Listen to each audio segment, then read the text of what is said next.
remarks by the Secretary General and the Prime Minister, and then... We have just addressed Russia's military build-up in and around Ukraine.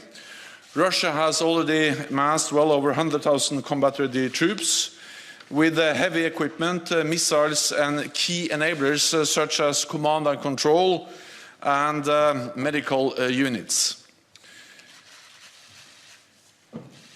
And we are closely monitoring Russia's deployment in Belarus, which is the biggest since the end of the Cold War. This is a dangerous moment for European security. The number of Russian forces is going up. The warning time for a possible attack is going down. NATO is not a threat to Russia, but we must be prepared for the worst, while remaining strongly committed to finding a political solution. The UK is playing a leading role, delivering both militarily and diplomatically. I welcome your offer of more troops, ships and planes to NATO. And the additional troops that you are deploying to Poland showed Allied solidarity in action. This war, and to the Secretary General. This morning I have sent a letter to Foreign Minister Lavrov, reiterating my invitation to Russia to continue our dialogue in a series of meetings in the NATO-Russia Council to find a diplomatic way forward. We are prepared to listen to Russia's concerns and ready to discuss ways to uphold and strengthen the fundamental principles of European security that we all have signed up to.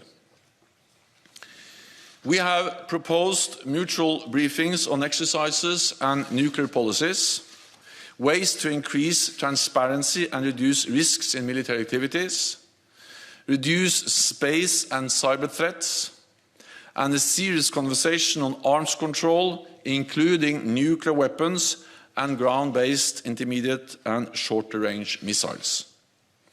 These areas represent an agenda for meaningful dialogue. But NATO will not compromise on core principles: the right of each nation to choose its own path, and NATO's ability to protect and defend all allies. Next week, NATO defense ministers will assess options for further. This includes the possibility of additional battle groups in the southeastern part of our alliance. Renewed Russian aggression will lead to more NATO presence, not less. Very well in what he said. There are some things that are... And when the Berlin Wall fell, the people of Europe made clear that they wanted their freedom and their security to be inextricably tied together. And that's why NATO agreed that any country should be free to pursue the security alliances that country chose. And we must resist, we must oppose any return to the days when the fates of nations are decided over their heads by a handful of great powers. NATO's attempt to protect Ukraine anything like a match for what Russia may be planning? NATO's commitment to European security is unconditional and immovable. We have the biggest defence budget in Europe and the second largest in NATO. We've contributed more troops than any other ally to NATO's enhanced forward presence.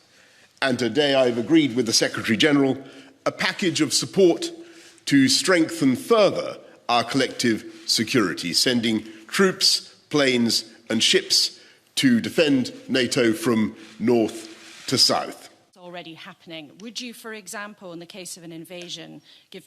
But the stakes are very high, and this is a very dangerous moment. And at stake are the rules that protect every nation, big and small. Boys, we can do the last fist bump.